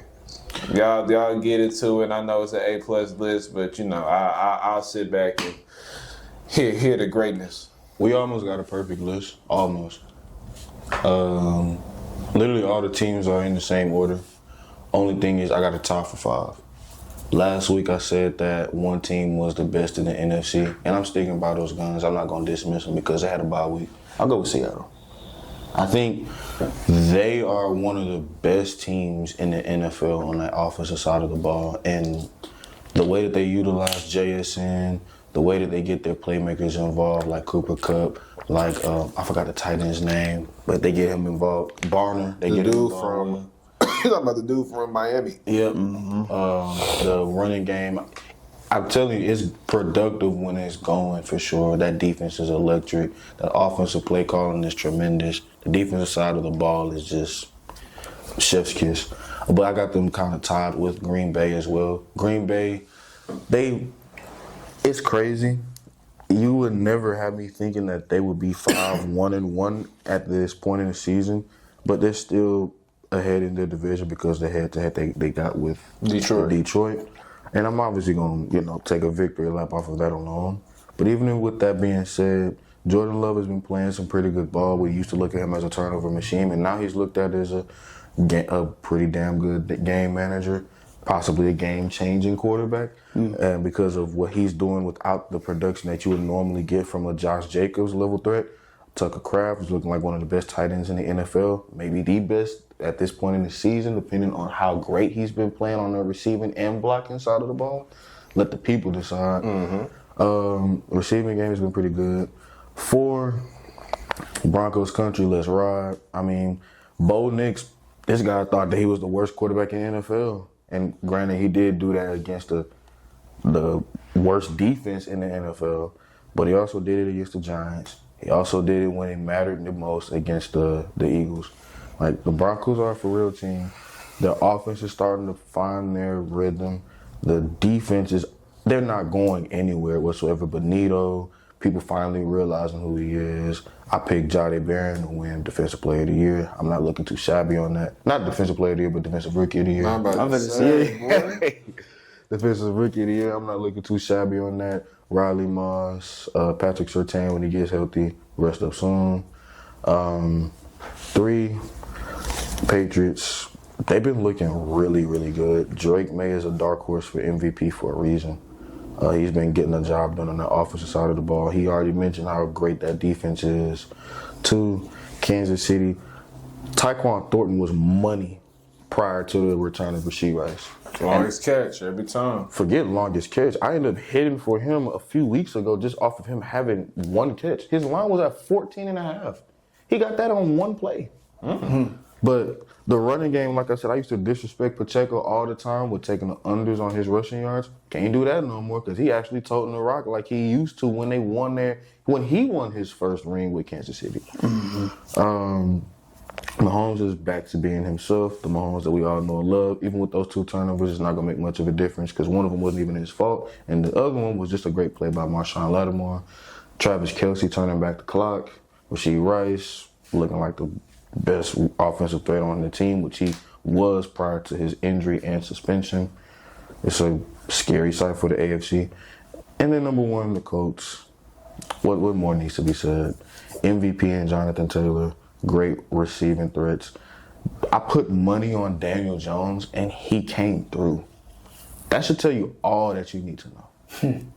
I'm sure his rushing yards last year and a couple years ago, that was kind of cash. It's not passing. Oh. Yeah. Man, that's money. His stuff, He don't even run no more. That's the crazy part about He be it, back too. there chilling. Shoot, with that grade online, he looking like, shoot, I ain't gonna do it. I ain't gonna do it. He about to say pay me. Nah, I'm playing. hey, Oh, man. Indiana Jones. Hey, for me, I'm going to go, number 5, I'm going to go to Patriots. Love the way they're looking, man. Love how Drake May is looking, man. He's been balling. Love it, man. 4, got to go to division rival. I'm going to go to Broncos. They put 44 on the Cowboys' head. I did not think that offense was capable of doing that, especially with Bo Nix. Like, I like Bo Nix, but let's be honest, he has some times where it's inconsistent play. That offense looks a little bit inconsistent. But it seems like they're finding their groove. I like how they look. Defense, they done already said what they needed to say about it. That's an elite defense. I already knew that. 3, I ain't gonna lie, I'm gonna keep the Lions in there, bro. I mean, I don't know what's going on. I like the Lions. I like how their defense look. Offensively, they killing. I mean, you know what I'm saying? Yes, they just had a bye week and everything like that, but I feel like they're finna pick right back off where they left off, bro. 2, I'm gonna go to Chiefs. I mean, it's like every time we count them out, they come back and do something like this. It's like, you can't hate it. You can't hate it. You can't hate it. I mean, Rashee Rice is back, just out there cooking, like picking up where he left off, bro.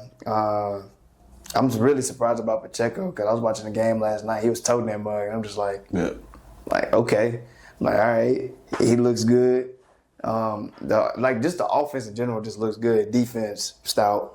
I mean, what is there not to say about the Chiefs? The Colts, once again, what is there not to say about the Colts? I mean, best offense, defense a little solid. Jonathan Taylor, he out there really, I ain't gonna say I can say he carrying the offense. Him and Daniel Jones, they cooking up. The best team in the league so far, based off record and everything. So Yeah, that's my top 5 list right there. Honorable mention, I say Green Bay. So, yeah.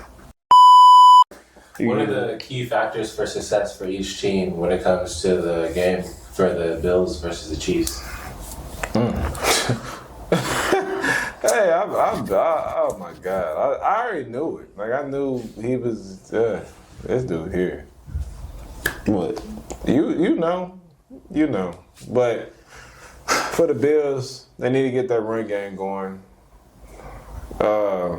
Even though I do believe Josh Allen, he always turns into Superman, especially when he plays against Patrick Mahomes. But I mean, without the run game, Josh Allen's 0-2 this year. Is he hurt? No, he's not hurt. But I Not mean, Josh Allen, talking about James Cook. Is he hurt? no, he's not hurt. But I just mean, the word on the street is that Josh Allen can't win a game or play a competent game without James Cook cooking. So that's why I'm saying it. And he said it before in previous episodes. That's why I'm referring to him with this. But Lord. I think with the Bills, they need to establish that run game early, even though that Chiefs defense is hard to run on.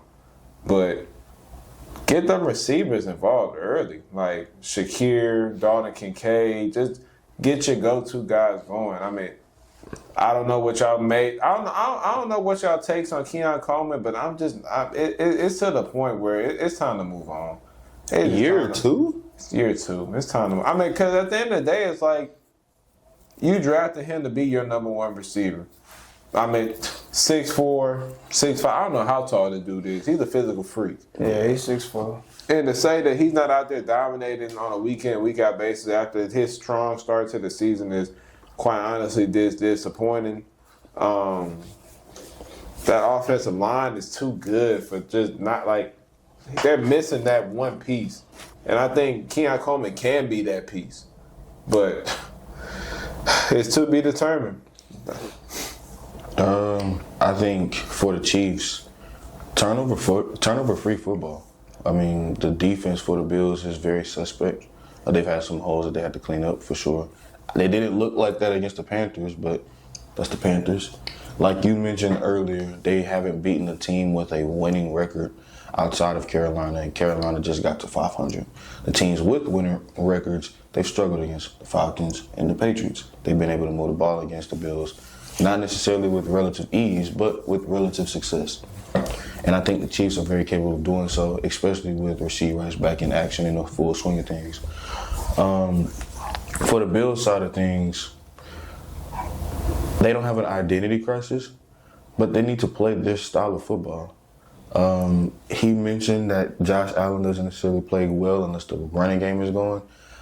I can't necessarily say that I'm the most disagreeable about that because that's their identity. They're a running team, and if they have to utilize Josh Allen as a superhero, they will. But they would rather preserve it than, have to see him put on the cape every single game. The running game is popping, and when the running game is popping, the Buffalo Bills are borderline the best team in the AFC. It's just a matter of can they get James Cook involved more oftentimes than not. And if they can't, then it's going to be Josh Allen having to put on that cape again, and he's going to be playing out of character. And he's capable of being a great quarterback against Kansas City, but do you want to have him utilize that pressure against a team that's about as hot as almost anybody in the league right now? Do you feel like Josh Allen has to go score for score with Mahomes in order to compete in this game, or do you feel like he has a level of leeway where he can rely on the defense if he doesn't come up with at least 3 per possession? I think he got to go score. He got to go score for score. The Chiefs have been on fire since their game against the Giants. Like, there hasn't been a game in which they haven't dropped less than 30 points until literally last week, and they dropped 28. Like, this team has scored 3 touchdowns, 4 touchdowns every single game. Mahomes is on the heater. Since that game against the Giants, he's had one of the best QBRs, some of the most yards, some of the most touchdowns. He only has a few turnovers on the year. Like, this team is efficient on that side of the ball, and the Buffalo Bills don't have that vaunted defense that they tried to rely on in years past in the AFC Championship, in the divisional round, in years prior in the regular season. This is going to be a shootout. Yeah, I agree. I feel like in this game, I feel like Josh Allen, he gonna have to probably be Superman. I ain't gonna lie, he gonna have to be Superman, like y'all been saying. He gonna have to do that because the way the Chiefs looking, I don't know. They might take away that run game. They might just take away that run game because the D-line looks very elite. I mean, Chris Jones, he's back playing like the Chris Jones that we know. So, if they can get that running game going, though, that'd be great for James Cook because, that boy gonna be cooking. So, for sure get the receivers involved. For Kansas City, the Bills' defense ain't just like, it's all right. Like, it's decent, but I'm pretty sure Mahomes, he's going to be able to find the ways to, he going to see the holes in that defense and he going to pass all over them. But I agree. I think this game going to be a shootout. It's going to be a shootout for sure. If Allen can score on that elite, I guess we call the Chiefs defense elite now. So if he can score on that elite defense, see the holes in it because every defense has a hole. Every defense has a weakness to it. So if they can spot that head on, hey, the win might go to the Bills. Do you feel like that the Bills have to play more the time possession game in order to defeat the Chiefs? I think it'll help them. It'll help them. Yeah, it'll like help. running that clock. Yeah. You could say that about anyone that plays the Chiefs, though. You always want to limit the amount of possessions that Mahomes gets because that limits his opportunities to change the game or put on a game-winning drive performance like he's been known to do for a majority of his career. Mm-hmm. But at least for the Buffalo Bills case, I think they just have to stick to their game plan. If their game plan has been traditionally to ground and pound, then they can't get deterred away just because James Cook gets stopped for about, 2 to 3 yards of carry. They have to keep on pounding that rock because the second that they switch over, they're playing into Steve Spagnuolo's hands. Josh Allen need to come on with the come on, quite frankly, because, the street, the word been out. They've been talking all that talk about you, Josh Allen. What you gonna do? We got guys right here that's Lamar Jackson fanatics right here that's just waiting for your bad game in order for him to talk bad about you. But you know what? I won't let him because you going to go out there, you going to bust the Chiefs. You know what? We're going to take care of business, and I'm going to come on here on Tuesday saying that he the second best – no, my bad.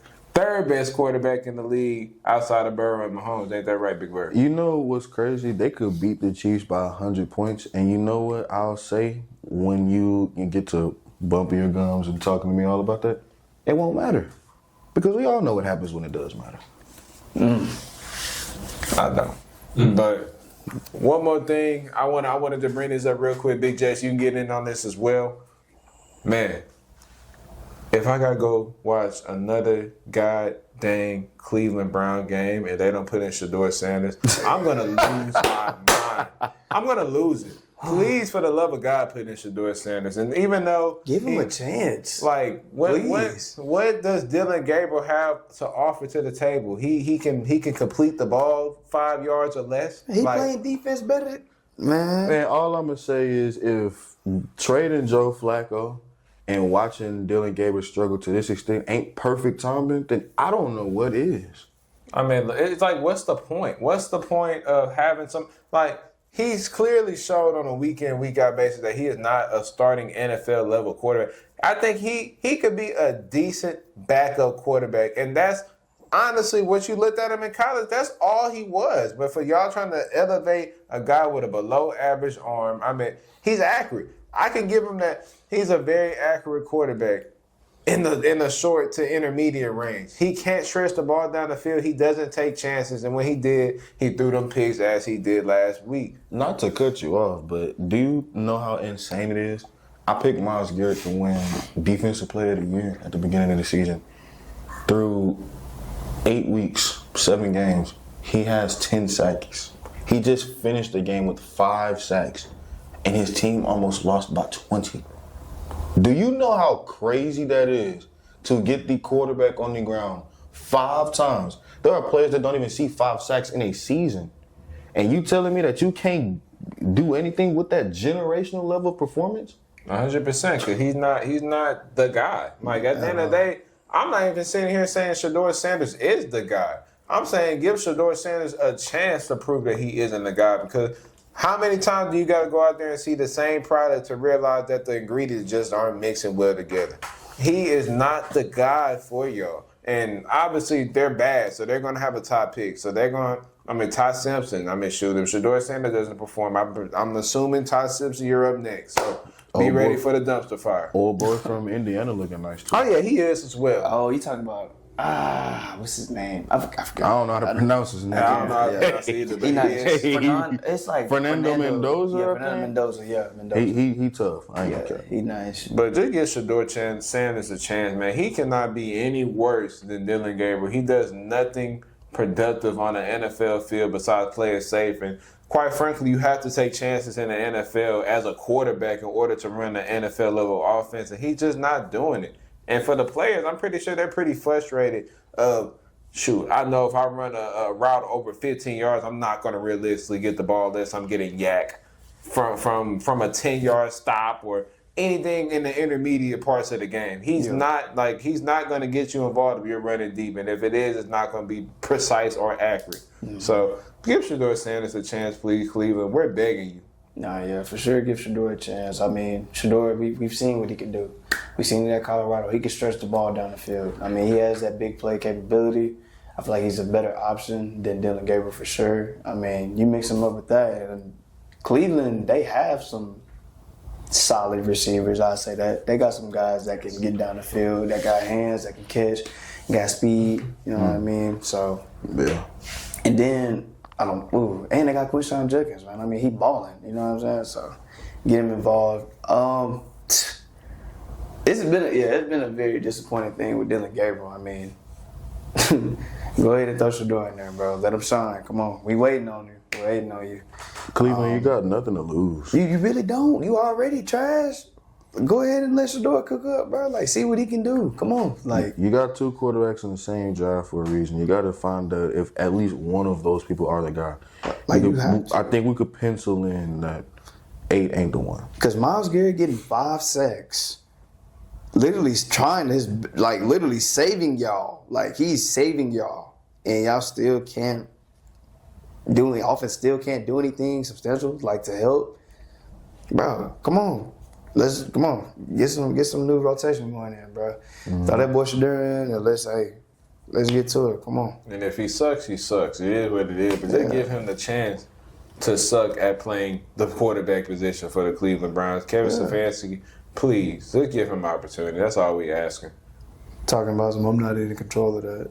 Bro, yes you are, bro. But you're a former coach of the game. We got to be honest, though. I know it's the GM, but, even with that being said, y'all been in this QB hellhole for God knows how A long time, since Bate got in the league. Don't y'all remember that picture of that dude that has a jacket, like a varsity jacket, and it's just a list of names of quarterbacks that started for the Browns since 1999.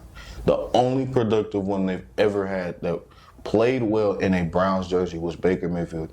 Y'all foolishly let him go after one bad season when he played hurt, and y'all knew this. Everybody else has been miss, whiff, trash, awful, terrible. You have a chance to, at the very least, continue the cycle or see if you could break it by trying out a new face in Shedeur Sanders. Worst case scenario, he's going to be the latest name on this list. Best case scenario, you might find something to build on with a diamond in the rough. Last but not least, we have our Week 9 NFL score predictions. Let's get it. All right. Up first, Thursday, October 30th on Prime. We have the 2-5 Ravens playing the 2-6 Dolphins. Give me the Ravens. Lamar Jackson return. It's going to be a lot of belt. Yeah. Conservative game plan for Lamar. Make sure he's Gucci, but they'll be all right. Give me the Ravens. Might be Ravens than the last day. Right, Ravens flock. Let's go. On to Sunday, we have the 5-3 Chargers playing the 1-7 Titans. Give me the Chargers. At this point, shoot, I wouldn't be shocked by him choosing his roots, but I ain't gonna lie, you should choose him though, cause bro, they literally beat the Giants, beat them. Accepted. You gonna get that shit on my face? Hey. Yes. Versus Core coming soon. Hey. Give me the Chargers. Y'all doing everybody in the AFC South a favor by beating up on the annual punching bag. Lord. Yeah, give me the Chargers. We finna. At least I expect to put a belt on them. I expect to put at least 30 on them. Come on. Let's go Chargers. Both up. Next, we have the 4-3 Bears playing the 3-5 Bengals. Give me 3-5 Bengals, man. The Bears are a mess. I told y'all I don't trust Chicago whatsoever. Give me the Bengals. Yeah, give me the Bengals for sure. Joe Flacco gonna carry him to the win for sure. Isn't it really interesting though how that Caleb, they were trying to do the Caleb Williams CJ talk so bad. How CJ tried to talk to him after the game and look at the karma. What has Caleb done? Like what has he done for like? People just be talking. I ain't gonna lie. Like bro, just like, and I'm not even the dude that's gonna try to pile up on Caleb Williams, but like bro, like just relax. Like It's levels. bro. There's levels to it. Speaking of which, up next is the 6-2 Broncos playing the 3-4 Texans. Man, give me the 3-4 Texans, man. I gotta stick with my roots. If we lose, I'm not gonna be so sad, man. I mean, I'm a Texas fan throughout. Yeah, give me Houston. I obviously picked the Broncos to be a great team, but I feel like if we have an opportunity for things to turn or the ship around, then today would be that day. Or Sunday, I should say. Give me the Texans. They're in our division. Please beat them. Please cook them. I don't see them dropping 44 on y'all. I really don't. Elite defense versus another, like an okay offense, I guess. Against a team like us, you don't need to drop 44. I think y'all can beat them. I ain't gonna lie. I think y'all are capable. Up next, we have the 5-2 Seahawks playing the 3-5 Commanders. Give me the Seahawks, man. Seahawks for sure. With Daniels, without Daniels, man. That Commander team is just not good. And Mariota's honestly not bad either. Which is shocking. He's like the perfect backup for that offense. But with that being said, Seattle's going to continue cruising for a bruiser. Nah, yeah. Free dub. Next is the 1-7 Saints playing the 5-2 Rams. Give me the 5-2 Rams, man. Matthew Stafford might have an MVP resurgence. Give me the Rams. Matt finna throw for like 300. You ain't rocking with your boy Tyler Shaw? Oh yeah, no, not this week. But shoot, hey, just be patient. Just wait. Give me a pick. Tyler Shuck is here, baby. Let's go. Hey, you gonna see the difference. Yeah, Tap into them Saints, man. I'm tapped. I thought, Spencer Rattler was playing at a good level or whatever. I know, good enough to get benched. Well, yeah. All right, next we have the 3-4 Falcons playing the 6-2 Patriots. Michael Penix, please come back. Kirk Cousins is not the solution whatsoever. Hey, now please stay, Kirk. I need that half a rushing yard boosted. I promise you better give it to me again. I will take that pick every day of the week, man.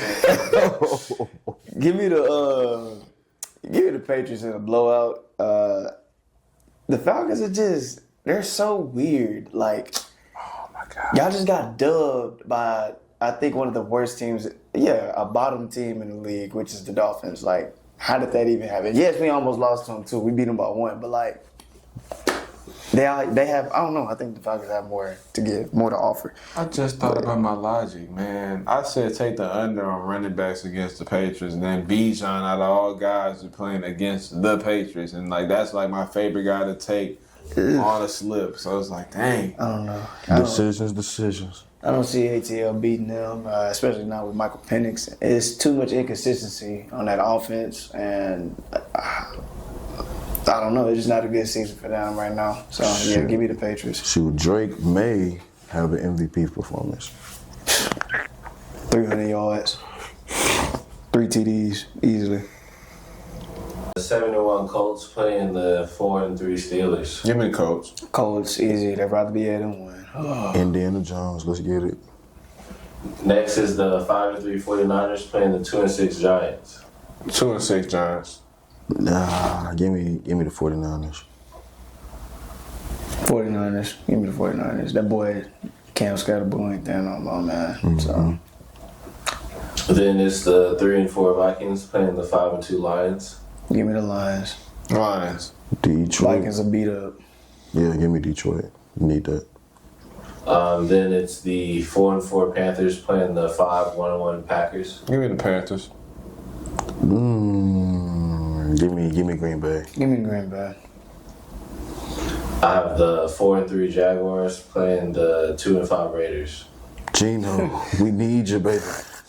Give me the Raiders. Jags. Gino, we need you, baby. Give me the Jags. Trevor oh my Lawrence. God. As whenever y'all hype up the Raiders, I tell y'all all the time they're gonna be trash. They're not good. I say the same thing about the Jaguars. Something got to give, Mark. It ain't that.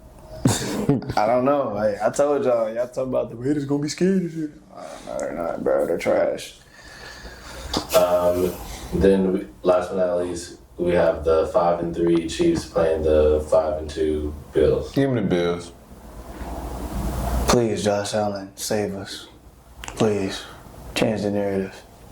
Beat Mahomes. Narrative. Give me the Chiefs. Hey, Chiefs. man. Oh, sorry. And then Monday Night Football, the 2 and 5 Cardinals play the 3-4-1 Cowboys. Give me the Cardinals. Give me Just the off the Cowboys. love of the hate. Give me the Cowboys. Come on, Kyler. Get it done. Hey, and that being said, man, that is the conclusion of episode 75. But check the stats, man. If you made it to the end, make sure you like, comment, subscribe, follow us on all our social media platforms, man. We're only going up from here. Big Jess, Sam, man, Versi. We appreciate your service for doing this podcast late at night, man. It's close to midnight, man. We love y'all. We doing this for y'all, man. Comment what y'all want to see. Ready? Yeah. So, what You is scared? Trying to wake you up. Hey.